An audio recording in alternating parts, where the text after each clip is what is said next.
Nerd. Hello everybody, I'm Josh, that nerdy rabbit, and today I want to do something a bit different. So today is April 2nd, 2019, but it's also World Autism Day. In fact, April is actually World Autism Month. Now, what is autism? What I'm going to do is I'm going to read you a definition that I found off of the Autism Science Foundation website, because I really kind of like the way they put it, and we'll kind of discuss that just a little bit. So it says, when people refer to autism today, they are usually talking about autism spectrum disorder, or ASD, which is a brain-based disorder characterized by social communication challenges and restricted repetitive behaviors, activities, and interest. The Centers for Disease Control describes ASDs as a developmental disability that can cause significant social, communication, and behavioral challenges. There's often nothing about how people with ASD look that sets them apart from other people.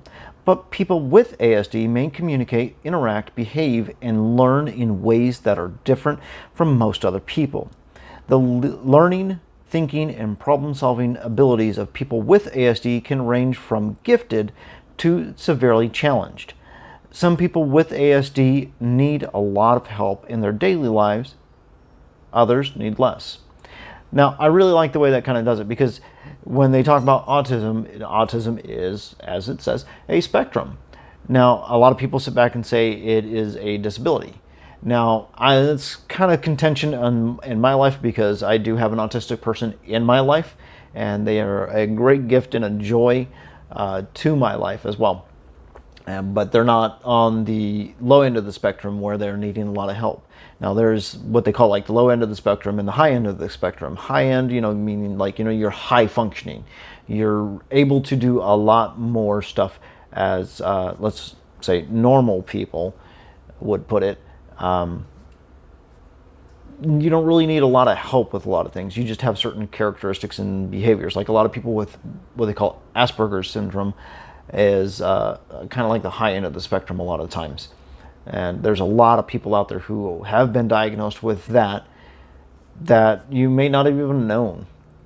Now, the thing about it is that I like to think of it more in the reference to neurodiversity. And I read an article where it talked about people being autistic being more of a neurodiverse thinker rather than being somebody who's with a disability. Now, there are those people out there who have that need, let's put it that way, for people to assist them with things, and they're very, they can't communicate, either they're nonverbal or they have other kind of behavioral issues that tend to stem from autism. Now, a lot of people consider it in that kind of way where they think that people with autism should be separate for a lot of different things compared to people who are, again, quote unquote, normal.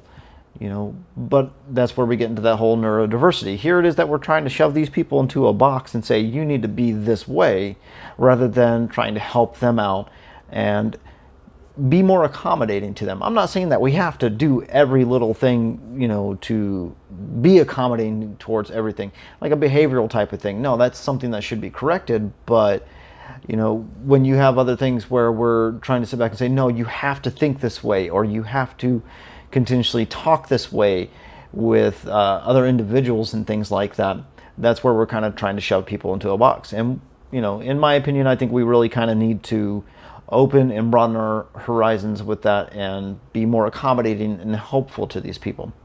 Now, one of the things that kind of brought this about for me to talk about today is because there's a lot of people out there who actually have autism that you probably didn't even know about it. And I'm going to give you a short list of some of the more famous people that have actually been diagnosed on the autism spectrum. First one off the bat, and I actually just found this one out today myself, was Sir Anthony Hopkins. And everybody knows who Anthony Hopkins is, Hannibal Lecter. I really did not know that he was diagnosed with Asperger's. Now, one of the ones I did know about was Dan Aykroyd. I knew about that. So this is kind of where that realm falls into our nerdy little stuff that we have going on with here, where, you know, everybody loves Ghostbusters and a lot of the stuff that Dan Aykroyd did with that. So this is kind of where it pushes into that kind of stuff with the actors and things like that. There's also Daryl Hannah, which it's another one of those ones that I did not know was on the spectrum, but it's really kind of neat to see that some of these people have actually been diagnosed and they're really prolific in society. Now, if you're a gamer, and everybody knows this game if you're a gamer, or even if you're not a gamer, you probably know about this game, Pokemon. The creator of Pokemon, Satoshi Tajiri, is actually on the autism spectrum disorder. Kind of fumbled my words there. I'm just trying to make sure I said his name right. But yes, Mr. Tajiri is also on the autism spectrum disorder. He has also been associated with Asperger's. And it is really kind of neat to see somebody make such a very intricate world the way he did, and have it be so well known around the world to be one of those people. And then you also have speculative, you know, given the factor that we can't really diagnose these people, but every expert that's kind of looked at their behaviors and how they interacted with others and things like that have probably said these people were most likely on the spectrum somewhere. Stanley Kubrick, he was suspected of actually having Asperger's because of how he lived his life and how he communicated with people. He was very, very obsessive with some of the stuff that he did. And then also one of my favorites, H.P. Lovecraft, which is another one of those ones where it's like I really didn't know that it was even speculated. Now, granted, when H.P. Lovecraft was around, autism spectrum disorder was not a diagnosable type of thing. They didn't, you know, have that language back there in those days to say that that's what it was. Most times it was just like, you just got issues. But that's actually pretty neat. Now, one of the most prolific people in Autism Society is Temple Grandin. If you've never heard of Temple Grandin, you really, really need to look her up. There was actually a movie made about her, and if I remember right, it was Claire Danes who played her in the movie. Now, who Temple Grandin is she's very, very intelligent woman. She's actually a professor at Colorado State University, and she's a very prolific author. Now, one of the things that she also did is if you're a meat eater and you see how we have cattle and things like that, it used to be a very kind of nasty way that we used to take care of cattle, and she helped to redefine that and make it more humane. So she's very, very much into animal sciences as well, but she's definitely worth a look into. Very interesting. So there are some people that are out there that are famous when it comes to having autism spectrum disorder. And that's where we get into that whole thing of the whole neurodiversity type of thing, because, you know, in most cases, most people say, you know, oh, he's autistic, or oh, she's autistic, and we need to kind of close them off and box them up and give them special needs and things like that. You have people out there who have done very well for themselves in many, many ways that are on the spectrum. So rather than sitting there thinking that we need to close these people off, let them express themselves in certain ways, as long as it's conducive to everybody. You know, you don't want people just ruling over everything. But that goes for anybody. But I kind of digress right there. But that's one of those things where it's like I wanted to talk about it today because like I said, I do have somebody in my life who is on the spectrum, and I just thought it was really kind of a neat thing. And it kind of falls into the nerdy realm when you look at some of the people that we have out there, because, you know, a lot of people that are on the autism spectrum are neurodiverse thinkers. I mean, we wouldn't have a lot of the many, many things that we have in life today without people who are most likely on the spectrum. And it makes our world go round. You know, not everybody is, not everybody's the same. Let's just put it that way. And we should celebrate that in all aspects of life. So if you do have somebody who is on the autism spectrum in your life, give them a big hug today and tell them this is their month. Be proud of who they are. One of the things I can say, though, is that I have noticed here recently, because we tend to like put monikers on people whenever we want to try and bash them and tear them down. And throughout the years, words have changed and things like that. And one of the most commonly used ones now is, oh, no, stop being autistic. Don't be autistic. No, you're autistic. And they use it in a negative connotation. And in all honesty, we really shouldn't be using it in that kind of way, because just because you're autistic doesn't mean that's a bad thing. I did find something on Reader's Digest today that kind of piqued my interest, because it was, as they put it, myths that doctors want to go away about autism. So I'm going to talk about a couple of those, and I'm not going to cover every single one of them because there's like 18 of them, but I wanted to kind of go over some of those and give you my perspective, considering that I do have somebody like that in my life and how I've experienced that on my end. So one of the myths that they have is individuals with autism are emotionless. Now, I have never heard that one before, ever. But I know a lot of people kind of associate with autism where, you know, a lot of people kind of don't get humor, or they don't understand sarcasm, or it's hard for them to understand how certain emotions work and are invoked in certain people. But that's not for everybody. Not everybody experiences that kind of thing in the autism, society, basically. That's one of those ones where everybody experiences things kind of differently. So, I mean, in the same way where it's like I could love something and you may not love something, but that doesn't make us, anywhere kind of different. We just have different passions about things. And that's the same thing with them. So, a lot of people kind of think of that emotionlessness type of thing in the aspect of like, oh, well, they don't really give a hoot about anything, which is, it's not true. Very not true. Another one, they are prone to violence. That is a huge, huge lie on that one. I've never seen anything. I mean, just anybody could be prone to violence. It's better that we're not those types of people who want to lash out and hit people and things like that, but anybody could be prone to violence.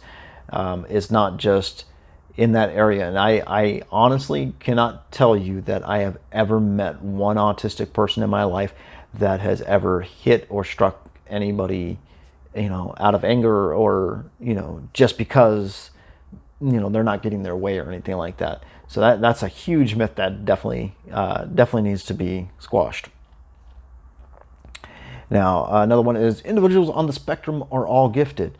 Now, a lot of people, when they hear like, oh, he's autistic, oh, he's a savant, and he or she is very gifted in this or gifted in that, that kind of thing. Not every single person on the autism spectrum disorder area is like that. You do have people who are nonverbal. You do have people who are very non-functioning when it comes to things, and they do need a lot of help with things. Now, that's not to sit back and say that, within their brain that things aren't going on, but, we have a way where we kind of judge that kind of thing, where it's like, how do we interact with things and how do we do things, and some people on the autism spectrum disorder are just very average people, just like everybody else. So another one is individuals on the spectrum are intellectually impaired, which is another myth. Again, we go back into that whole thing, just like I was saying. Some of them are just average people. I mean, it happens. I mean, you don't have to be on the spectrum to be a dumbass. That's just how it goes. One of the big ones that the reason why I wanted to talk about this list is because this is one of those ones where I absolutely do not like hearing this one. And I'll actually read what they have on here so we can talk about that. Myth is vaccines cause autism. And that's one of those ones where it's like, as they put it, a fraudulent study by British doctor Andrew Wakefield gave life to this dangerous belief, even though the research has been retracted. Each family has a unique experience with an autism diagnosis, and for some, it corresponds with the timing of their child's vaccinations. explains Thomas Fraser, PhD, a clinical psychologist and chief science officer of Autism Speaks. Over the last 2 decades, there have been extensive research to determine whether there was a link between childhood vaccinations and autism. The result of this research is that vaccines do not cause autism. This myth has been debunked over and over again. And I'm going to repeat that. It has been debunked over and over again. And it has a little link right here. It says, find out one of the devastating... Well, we're not getting into the vaccine thing. I'll let you read that part. But as it says, it's been debunked, and I mean, he had his license pulled and everything, but there's still people out there who still kind of base that off that, and they use their pseudoscience without any facts or findings behind it to sit back and say that it causes autism. And that kind of hits a note with me because it's in that other vein of what's wrong with being autistic. There's nothing wrong with being an autistic person. They're people just like you and I. That's just a few of the ones that I wanted to cover on there. And that's like one of the other things where people getting into that whole area wonder how others become autistic. Now, a lot of the things that I have read up on, it could be traced to certain genetic things. There's no real area where they can say this is what causes autism. But I know some people say it's part of a genetic type of thing where you might have a predisposition to have somebody in your family who is autistic. Another one of those ones that I've heard, and I don't know how true this one is, but it's kind of an interesting one in my area, where they say 2 highly intelligent people are more prone to have somebody who is autistic. And they also say that people who have twins are more likely to have an autistic child out of twins, basically. So, I mean, there's no real definitive way to say that this is what causes autism. And there's also the people out there who want to try and find a cure for this kind of thing. And in all honesty, I really wish that we wouldn't find a cure for this kind of thing, because if we didn't, we wouldn't have the neurodiverse people that we do. And our society would probably not be as prolific as it is, because we need those people who are different thinkers. And a lot of the people who are on the spectrum are those different thinkers. So I hope that this helped to explain a little bit about what autism is and how it fits into the neural world. Now, I'm going to sit back and say, go do your own research. I will post a link to at least one site down in the description down below, the Autism Science Foundation. But there's plenty of places out there that have a lot of different info that you can check into and everything like that. So I would definitely suggest doing that, because it's actually a pretty interesting subject. So it really does find its way into the science nerd world for sure as well. If you made it all the way to the end of the video, I hope that you enjoyed it. Happy World Autism Month. And I'll see you guys in the next video.